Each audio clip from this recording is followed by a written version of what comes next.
Scenario change करता है, challenges हर समय रहते हैं, लेकिन समय के साथ उसको फेस करना होता है। कभी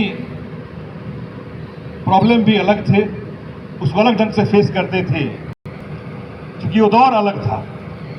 कभी एंशिएंट फेज होगा, कभी मेडिएवल फेज होगा, लेकिन जो मॉडर्न फेज शुरू हुआ तो इंडिया में 18th सेंचुरी में हुआ, आफ्टर डेथ ऑफ औरंगजेब। वहीं पूरे वर्ल्ड में 15th सेंचुरी से शुरू हो गया, मतलब यूरोपियन वर्ल्ड में।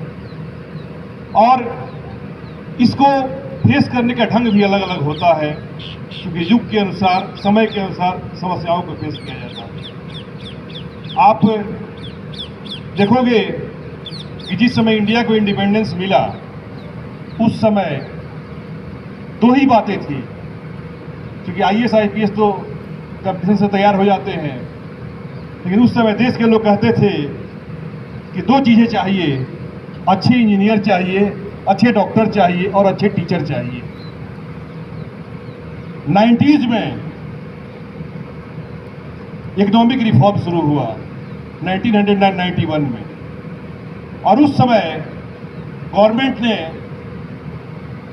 लाल किले के प्राचीर से देश के प्राइम मिनिस्टर ने उस समय बताई कि इकोनॉमिक रिफॉर्म क्या है। LPG योजना आई, प्राइवेटाइजेशन की और ग्लोबलाइजेशन की।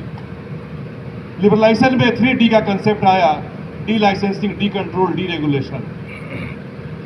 लेकिन जो ग्लोबलाइजेशन की बात आई तो यह एक चैलेंज के रूप में हुआ। यह एक ऐसा चैलेंज कि आप अगर बाहर जाओ नहीं जाओ, लेकिन बाहर के लोग यहाँ आएंगे, क्योंकि पूरे वर्ल्ड एक ग्लोबल विलेज के रूप में कन्वर्ट हुआ, पूरा वर्ल्ड। और इसमें कंपटीशन हमको सबसे मिल करके फेस करना है। यहाँ के भी लोग बाहर जाएंगे, बाहर वाले भी यहाँ आएंगे। तो वही मैं बता रहा था कि जो मेरे टाइम में था, उस समय तक केवल सब्जेक्ट के बल पर काम चल जाता था। केवल एक सब्जेक्ट अच्छा रहा, सब कुछ हो गया। लेकिन खास करके 1990 के बाद एक ऐसा दौर आया, क्योंकि हमसे पहले रिफॉर्म चाइना में शुरू हो गया, 82 में शुरू हो गया था। वहाँ के जो प्रेसिडेंट थे डेंग जियाओपिंग, उन्होंने 82 में ही शुरू कर दिया, जबकि वो कम्युनिस्ट कंट्री था। 91 में हमारे यहाँ भी शुरू हुआ, पूरे यूरोपियन वर्ल्ड में शुरू हुआ। तो इससे हुआ कि जो ग्लोबल विलेज का जो कंसेप्ट जो आया, तो इसमें कंपटीशन बढ़ गए, और इसमें अपने आप को कम्पीट करने के लिए आदमी को काफ़ी मजबूत करना पड़ता है, इस ग्लोबल वर्ल्ड में मजबूत रखने के लिए। और इस मजबूती के लिए केवल सब्जेक्ट ही नहीं, बल्कि हमारे पास प्रॉपर लैंग्वेज भी चाहिए और ओवरऑल डेवलपमेंट होना चाहिए। हर क्षेत्र में डेवलपमेंट होना चाहिए, एक प्रॉपर एक्सपोजर मिला हुआ होना चाहिए कि लड़के को, बच्चे को जो भी कंपटीशन फेस कर रहा है, तो उसको हर क्षेत्र का एक्सपोजर हो। आई मीन टू से उसमें आपके पास लैंग्वेज भी अच्छी होनी चाहिए, एक स्टैंडर्ड लैंग्वेज होनी चाहिए। इंग्लिश तो जरूरी है ही, और अदर देन इंग्लिश भी अगर एक लैंग्वेज हो तो वो भी आपके लिए बेनिफिशियल होगा। जैसे कि आज के दौर में बहुत सारे इंडस्ट्रियल जोन हैं, जहाँ की जापानीज जानने वाले, चाइनीज जानने वाले, कोरियन जानने वाले, फ्रेंच जानने वाले, इन लैंग्वेज को जो जानते हैं, ट्रांसलेटर के रूप में भी एक अच्छा कैरियर बनाए हुए हैं। तो एक अच्छी लैंग्वेज की जानकारी होनी चाहिए। अदर देन इंग्लिश भी एक लैंग्वेज चाहिए, अपनी लैंग्वेज भी, खास करके कंट्री में, क्योंकि इंडिया और चाइना ये दोनों मिला करके लगभग 40% के आसपास से पॉपुलेशन हो जाता है, लगभग। अब कुछ कम हो गया है, क्योंकि हम लोग थोड़ा सा, क्योंकि इंडिया का पहले लगभग 16% के आसपास इंडिया का था, 24% के आसपास चाइना का था। लेकिन अब कुछ थोड़ा सा रेशियो बदला, ये मैं 30-40 ईयर्स बिफोर का बता रहा हूँ, यहाँ थोड़ा सा रेशियो बदला है। फिर भी एक मेजर पॉपुलेशन होता है इन सारे कंट्री का, एशियन कंट्री का लगभग मिला करके, दो ही तीन कंट्री का।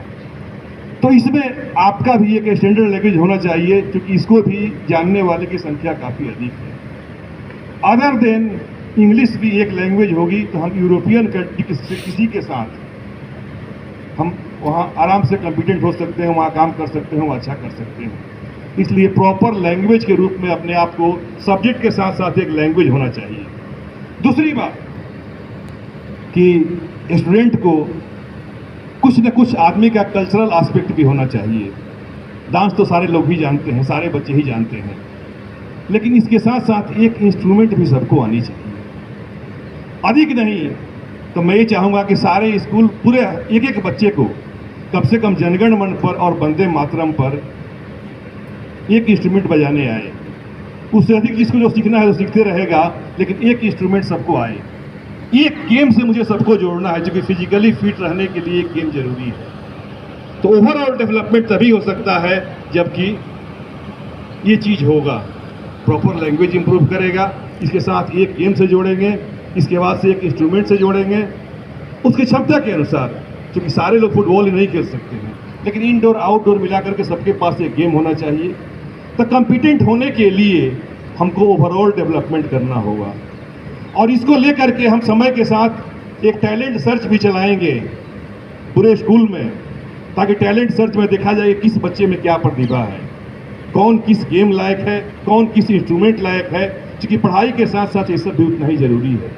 तो इन चीज़ों का ख्याल किया जाएगा, आप लोगों का प्रॉपर डेवलपमेंट किया जाएगा। इन्हीं शब्दों के साथ thank you, have a nice day.